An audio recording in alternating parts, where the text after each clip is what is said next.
Hello viewers, আসসালামু আলাইকুম। আপনারা কেমন আছেন? আশা করি ভালোই আছেন। আজকের পর্বে থাকছে জিরো ট্যাক্স রিটার্ন আপনি কিভাবে পূরণ করবেন পরিসম্পদ ও দায় বিবরণীর সাথে। এই ভিডিওটি টেনে টেনে না দেখে শুরু থেকে শেষ পর্যন্ত দেখবেন।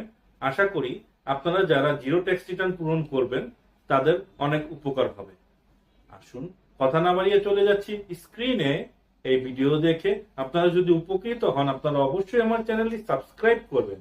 এর পাশাপাশি বেল আইকনে ক্লিক করে রাখুন, যাতে পরবর্তী ভিডিও নোটিফিকেশন সবার আগে আপনার কাছে পৌঁছে যায়।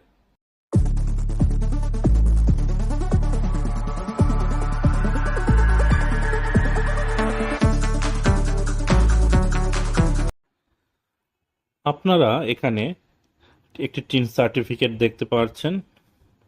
এটি একটি ডেমো টিন সার্টিফিকেট। তো আপনারা যারা জিরো ট্যাক্স রিটার্ন পূরণ করবেন তাদের টিন সার্টিফিকেট থেকে নামটা কপি করে আমার কাছ থেকে এই রিটার্নটি কিনে নিয়ে থাকলে এই ইনপুট পার্সোনাল ইনফো এই পেজটির মধ্যে পেস্ট করে দিবেন, অথবা ম্যানুয়ালি টাইপ করে নেবেন।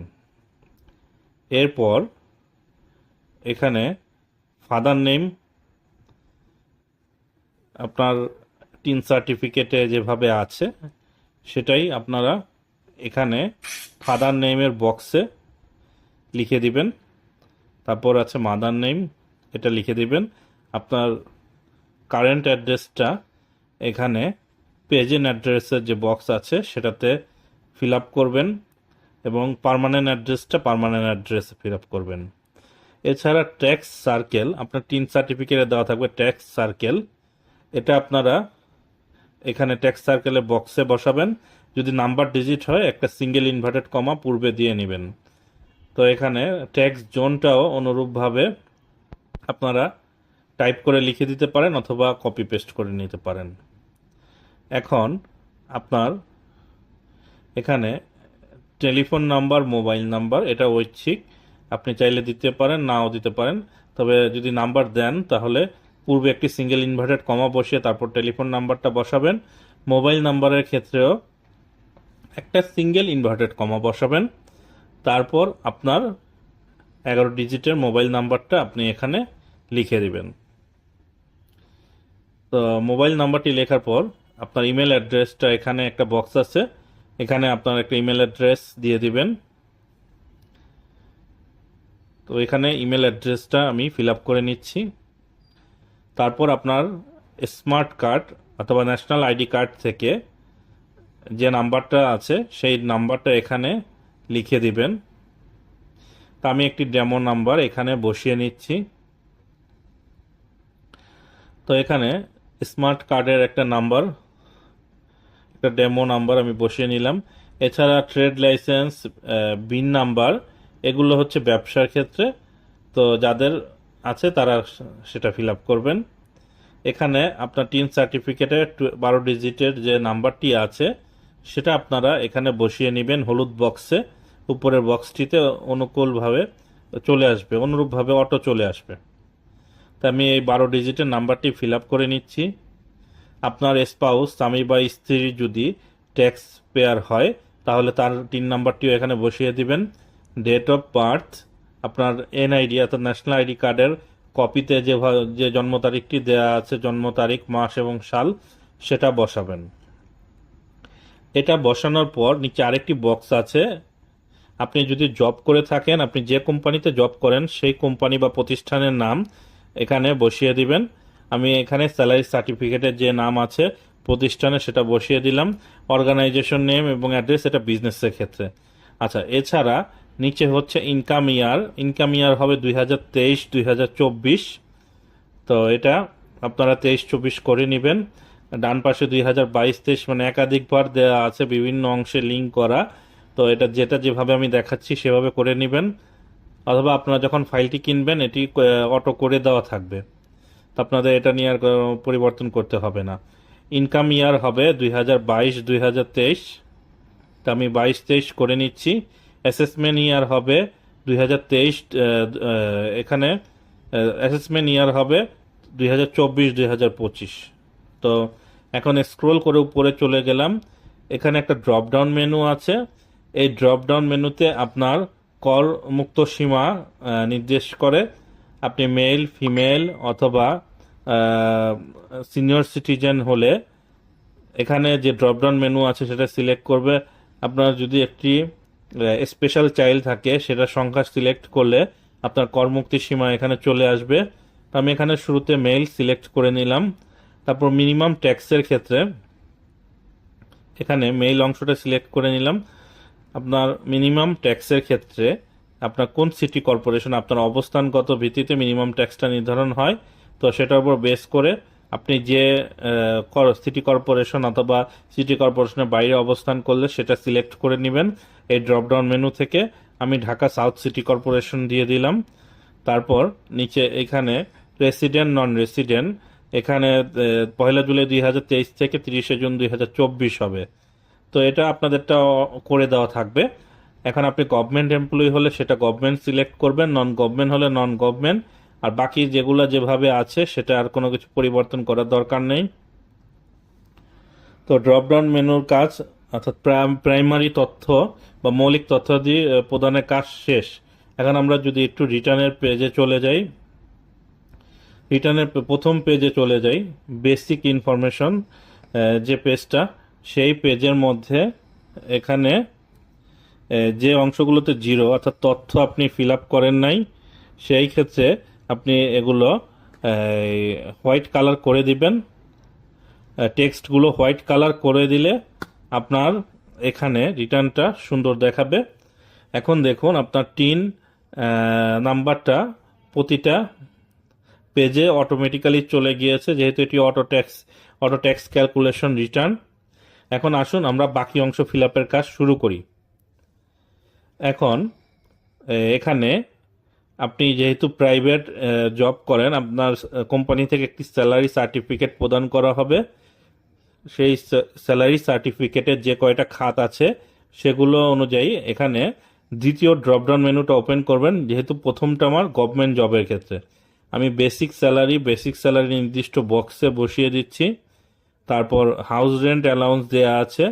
হাউস রেন্ট অ্যালাউন্স আপনার এখানে হাউস রেন্ট অ্যালাউন্সের যে বক্স আছে সেটাতে বসাবেন। কনভেন্স আপনার কনভেন্সের বক্সটিতে বসিয়ে দিবেন। তারপর ফেস্টিভ্যাল বোনাস, এখানে ফেস্টিভ্যাল বোনাস উপরে বক্সটিতে বসিয়ে দিবেন। এটা বসানোর পর এখানে দেখুন 3,15,000 আপনার স্যালারি সার্টিফিকেটেও এখানে 3,15,000 চলে আসবে। এখন যে রোগুলো আমাদের প্রয়োজন নেই বা ব্ল্যাঙ্ক আছে সেগুলো আমরা হাইড করে দেব। তো হাইড করে দিলে মূল রিটার্ন ফর্মটি প্রিসাইজ হয়ে চলে আসবে, অর্থাৎ সংক্ষিপ্ত আকারে হয়ে আসবে। যেহেতু এটা ফুল ভার্সন রিটার্ন, এখানে আমাকে সবগুলো খাতই ক্রিয়েট করতে হয়েছে। তো আপনাকে এখানে যেটি প্রয়োজন নেই সেগুলো এভাবে রোগুলো হাইড করে দিবেন। এখন দেখুন এই ক্যালকুলেশন পেজটা অটো ক্যালকুলেট হয়ে গিয়েছে। আমি এটা এখন হাইড করে দিচ্ছি রোগুলো। এখন এখানে একটা বটম অ্যালাইন আমি দিয়ে দিলাম। তারপর এখানে পারকুইজিটের উপরে এই অংশটাও আমি হাইড করে দেব। এখানে যে অংশগুলো ব্ল্যাঙ্ক আছে তার দুটো করে রো আমি হাইড করে দিচ্ছি। তো এটা হাইড করে দিলে আপনার রিটার্নটি একদম সংক্ষিপ্ত আকারে চলে আসবে এবং দেখতেও সুবিধা হবে। তো এখানে দেখুন আমি টোটাল ইনকাম ফ্রম এমপ্লয়মেন্ট এই পর্যন্ত রেখে বাকিটা হাইড করে দিলাম। আপনার প্রাইভেট জবের নিয়ম অনুযায়ী 1/3 অফ গ্রস স্যালারি অথবা 4.5 লক্ষ টাকা যেটা কম সেটা এখানে অটোমেটিক্যালি চলে এসেছে। এখন যেহেতু আপনি জব করেন, আপনার একটি স্যালারি অ্যাকাউন্ট আছে আর এখানে কিছু এডিশনাল তথ্য আছে। এই তথ্যগুলো IT10B ফিল আপ করতে কাজে দেবে।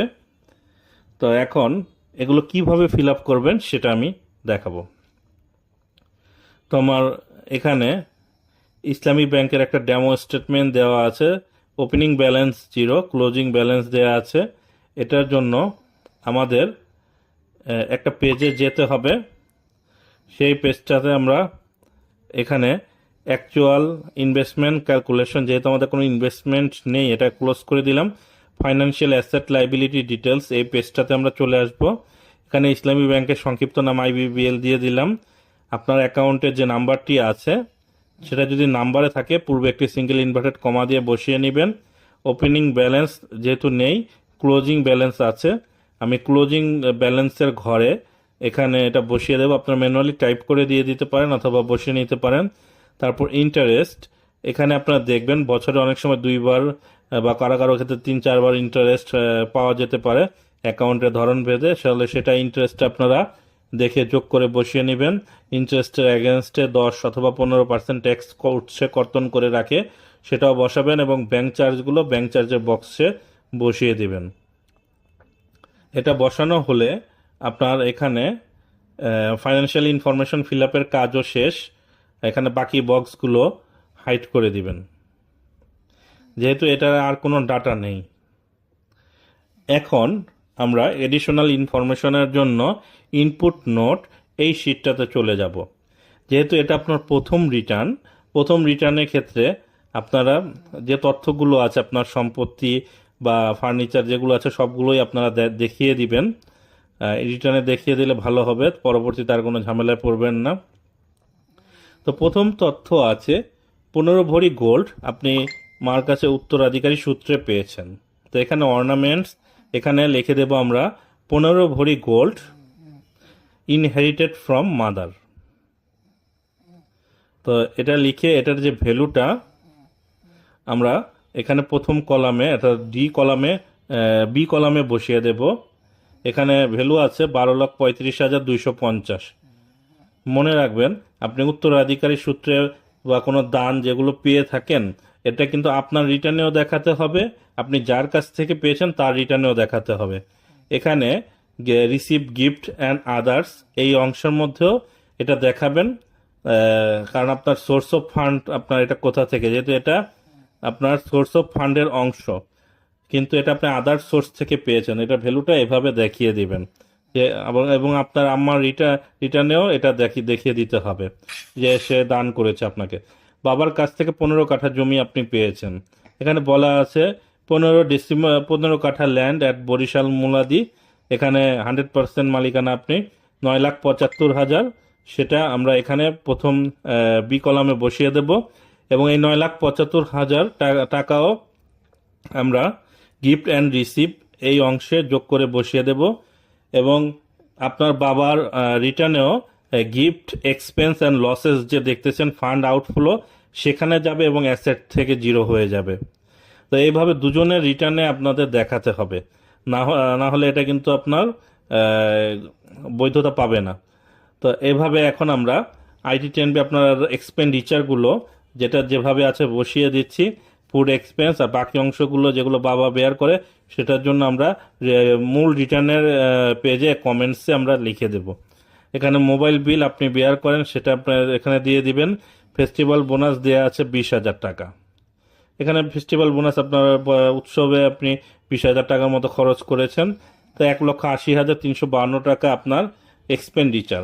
আর আপনার source of fund other receive gift and receive বাদে আপনার 3,15,000 টাকা আপনি খরচ করেছেন, 1,80,000, অর্থাৎ 40,740 টাকা শর্ট। এটা আপনি ক্যাশ ইন হ্যান্ডে দেখিয়ে দিতে পারেন। ক্যাশ ইন হ্যান্ডে আপনি দেখিয়ে দিলে আপনার রিটার্নটা মিলে যাবে। তো রিটার্নটা মিলে গেলে এখন আমরা রিটার্নের পেজে যাব, এটা দেখে আসবো এটার কাজটা কি। এখন দেখুন আমরা IT10BB এর পেজে প্রথমে যাব। এখানে একটু কাজ আছে, কিছু নোটস। এখানে হাউজিং এক্সপেন্স, এটা বেয়ার করে আপনার পিতা যেহেতু বহন করে, তাহলে এখানে লিখে দিবেন বেয়ার বাই ফাদার, বা যারা বাংলায় রিটার্ন করেন এটা পিতা বহন করে, এই খরচগুলো আপনারা লিখে দিবেন। আচ্ছা, এখন এখানে আর কোনো নোট দেওয়ার প্রয়োজন নেই। আমরা এখন IT10B এই পেজটার মধ্যে যাব। এখানে শুধু মোবাইল বিলটা আপনি বহন করেন, এটার জন্য ওই অংশটাতেও দেওয়া লাগবে এই নোটটা। এখন লক্ষ্য করুন IT10B-তে আপনার 7 নম্বরে গ্রস ওয়েল দেওয়া আছে 2344,970, 2344,970, অর্থাৎ অ্যাসেট লাইবিলিটি আপনার মিলে গেছে, অর্থাৎ IT10B পরিসম্পদ দায় বিবরণী মিলে গিয়েছে। তো এখন এখানে প্রাপ্তি স্বীকারপত্রতে আপনার টোটাল ইনকাম এবং ট্যাক্স পেড, আপনি সোর্স ট্যাক্স যেটা পেড করেছেন সেটাও দেখাবে। এখন আমার একটি পরামর্শ এখানে থাকবে, লক্ষ্য করুন আপনি যখন নোট করেছেন এখানে ক্যাশ ইন হ্যান্ড আর প্রথম রিটার্নের ক্ষেত্রে আপনার মাত্র 44,000 টাকা থাকতেছে। তো আপনি চাইলে কিছু ক্যাশ ইন হ্যান্ড বাড়িয়ে নিতে পারেন। এখানে আমি 4 লাখ টাকা দেখিয়ে দিচ্ছি প্রিভিয়াস ইয়ারে, কারণ আপনি জবে ঢোকার পূর্বে আপনার টিউশনি বা পূর্ববর্তী লাইফে কিছু পুঞ্জীভূত সঞ্চিতি বা জমানো টাকা থাকতে পারে। তো সেই টাকাটা আপনি যদি রিটার্নে দেখিয়ে কিছু টাকা বাড়িয়ে নেন, ভবিষ্যতে আপনার কোনো অ্যাসেট বা কোনো কিছু আপনি পেয়ে থাকলে সেটা অ্যাডজাস্টমেন্ট করতে সুবিধা হবে। তো এখানে আমি 4,44,740 টাকা ক্যাশ ইন হ্যান্ডে দেখিয়ে দিলাম। তো এখানে দেখুন এখন আপনার ব্যালেন্স হচ্ছে 27,44,970, 27,44,970। তো আমার রিটার্নটা মিলে গিয়েছে। তো এখন রিটার্ন মিলে গেলে আপনার কাজটা কি লক্ষ্য করুন। রিটার্ন মিলে গেলে এই যে এখানে দেখুন এই নোটগুলো অটোমেটিক্যালি চলে এসেছে। এই যে আমি 15 ভরি গোল্ড যেগুলো লিখেছি, আপনার যদি অ্যাসেট থাকে মানে ফার্নিচার, ইলেকট্রনিক্স আইটেম, সেটাও আপনি বসিয়ে দিতে পারেন এবং কোথা থেকে পেয়েছেন সেটাও দেখাবেন। তো এখানে আমরা রিটার্নের প্রথম যে 4 পেজ আছে, আমরা চতুর্থ পেজে গিয়ে একটি সিগনেচার করব। আর এখানে তৃতীয় পেজের মধ্যে স্যালারি সার্টিফিকেট, আমরা তো এটা কপি দেব, ব্যাংক স্টেটমেন্ট দেব। এখানে ট্যাক্স ক্যালকুলেশন শিট, অ্যাকচুয়ালি এখানে ট্যাক্স ক্যালকুলেশন শিট না, যেহেতু জিরো ট্যাক্স রিটার্ন, আপনার ইনকাম ক্যালকুলেশন শিট, আপনি ইনকাম ক্যালকুলেশন শিট এই কথাটি আপনি লিখে দিতে পারেন। আমি এখানে ইনকাম ক্যালকুলেশন শিট লিখে দিলাম। এখন লক্ষ্য করুন এখানে সিগনেচারের অপশনে আপনি সিগনেচার করবেন এবং ডেট দিবেন। অনুরূপভাবে এটার সাথে আপনার শিডিউল অনটা দিতে হবে যেভাবে আছে। আচ্ছা, শিডিউল টুতে যেখানে জিরো আছে সেখানে টেক্সটটা হোয়াইট করে দিবেন। এখানে দেখুন শিডিউল থ্রিতে যেখানে জিরো আছে সেখানে টেক্সটগুলো আমরা হোয়াইট করে দেব। এখানে যেহেতু বিজনেস নেই আপনার, এখানে আপনি এটা হোয়াইট করে দিবেন। হোয়াইট করে দেওয়ার পর এখানে আপনার ID10B-তে চলে যাবেন। ID10B-তে একটা সিগনেচার অপশন আছে, সিগনেচার করবেন। ID10BB-তে একটা সিগনেচারের অপশন আছে, সেটা সিগনেচার এবং ডেট দিয়ে দিবেন। তো আপনার মূল রিটার্নের কাজ শেষ। এখন এই রিটার্নটা এক্সেল শিট থেকে কিভাবে PDF করবেন, প্রথম শিটটা সিলেক্ট করে শিফট বাটন প্রেস করে লাস্টের শিটটা সিলেক্ট করে আপনারা সেভ অ্যাজে যাবেন।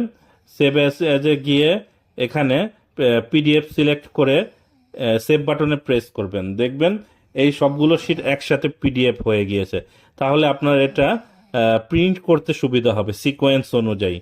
তো এখানে দেখুন আমার এখানে PDF হয়ে গিয়েছে। আমি এটা আমার ফোল্ডার থেকে ওপেন করে নিচ্ছি। এখন PDF করে আপনার সিগনেচারের পূর্বে একবার রিভিউ করে নেবেন যে কোনো তথ্য ভুল আছে কিনা। তো আমরা আসুন একবার রিভিউ করে নিচ্ছি। এখানে দেখুন আমরা স্ক্রল করে যাব, এটা প্রাপ্তি স্বীকারপত্র, এটা সবার উপরে থাকবে। তারপর প্রথম পেজ, এভাবে দ্বিতীয় পেজ, সবগুলোতে আপনার নামের বানান, মোবাইল নাম্বার সব কিছু চেক করে নেবেন কোনো ভুল আছে কিনা। ক্যালকুলেশনগুলো তো অটোমেটিক্যালি হয়ে যাবে। এখানে যে তথ্যগুলো লেখা আছে এগুলোর ডকুমেন্টগুলো দিয়ে ফটোকপি দিতে হবে। আচ্ছা, এখানে দেখুন একটা ইরোর দেখাচ্ছে, রেফারেন্স ইরোর। তো আপনারা মূল রিটার্নের আপনারা শিডিউল এখানে টুতে যাবেন। মূল রিটার্নে আমরা শিডিউল টুতে গিয়ে সেই লিঙ্কটা জিরো করে দিচ্ছি, যেহেতু আমার এখানে এটা কোনো কাজ নেই। এখানে রেফারেন্সটা আমরা জিরো করে দেব। জিরো করে দিয়ে পুনরায় আমরা PDF করে নেব। তো PDF করে আমরা এই রিটার্নটা সিগনেচার করে সাবমিটের জন্য রেডি করব। মূল রিটার্নটা আমাদের প্রিপেয়ার শেষ হলে সেটা সিগনেচার করে আমরা এটার একটা কপি করে নেব। এখন এটার সাথে ক্যালকুলেশন শিটটাও লাগবে। তো আপনারা কপি করার পূর্বে ক্যালকুলেশন শিট যেগুলো দিবেন সেটা আমি বলে দিচ্ছি। যে তথ্য শিটগুলো লাগবে না সেগুলো হাইড করে দিচ্ছি, আপনারাও হাইড করে দিবেন। ইনপুট নোটটা আপনি চাইলে দিতে পারেন, নাও দিতে পারেন, এটা না দেওয়াই বেটার। তো এখানে ইনকাম ট্যাক্স ক্যালকুলেশন, যেহেতু আমার স্যালারি বাদে আর কোনো ইনকাম সোর্স নেই সাধারণত, তাহলে আমি সেগুলো হাইড করে দিচ্ছি। এখানে ট্যাক্স এক্সেম্পশন অনেকগুলো খাত আছে, সেগুলো আমরা হাইড করে দেব। হাইড করে দিয়ে আমরা এখানে বাকি যে খাতগুলো, যেহেতু আমার আর কোনো ইনকাম সোর্স এখানে নেই, সেগুলো আমরা হাইড করে দেব। এখানে হাইড করে দিয়ে এখন এই দুটো শিট আমি এখানে ইনপুট ট্যাক্স ক্যালকুলেশন, এখানে এইটুকু অংশ হাইড করে দেব, যেহেতু এটা ক্যাপিটাল গেইনের ক্ষেত্রে প্রযোজ্য। আচ্ছা, এখন ইনপুট ট্যাক্স ক্যালকুলেশন এবং এখানে ফাইন্যান্সিয়াল অ্যাসেট অ্যান্ড লাইবিলিটি, এই দুটো পেজ আমরা সিলেক্ট করে পিডিএফ করে নেব। পিডিএফ করে যে রিটার্নের সাথে আমরা এটা সাবমিট করব। তো এটা আমি পিডিএফ করে নিচ্ছি। পিডিএফ করে আমরা একটু চেক করে নেব এখানে আর কি কি মিসিং আছে। আচ্ছা, এখানে ক্যালকুলেশন লিখে আমি এই পিডিএফটি সেভ করব। তো এটা পিডিএফ হয়ে গিয়েছে। পিডিএফ হওয়ার পর আমরা ক্যালকুলেশনের শিটটা ওপেন করব। ওপেন করে আমরা স্ক্রল করে আস্তে আস্তে নিচে যাব, এবং মনে রাখবেন এই ক্যালকুলেশন শিটের প্রত্যেক পেজের নিচে একটি করে ইনিশিয়াল এবং ডেট দিয়ে দিবেন। এই দ্বিতীয় পেজে একটা ইনিশিয়াল এবং ডেট দিয়ে দিবেন, এবং তৃতীয় পেজে, এভাবে 4টি পেজেই আপনার ইনিশিয়াল এবং ডেট আপনাকে দিয়ে দিতে হবে। দিয়ে এটা রিটার্নের সাথে অ্যাটাচ করে পুরো রিটার্নটি এক সেট কপি করবেন।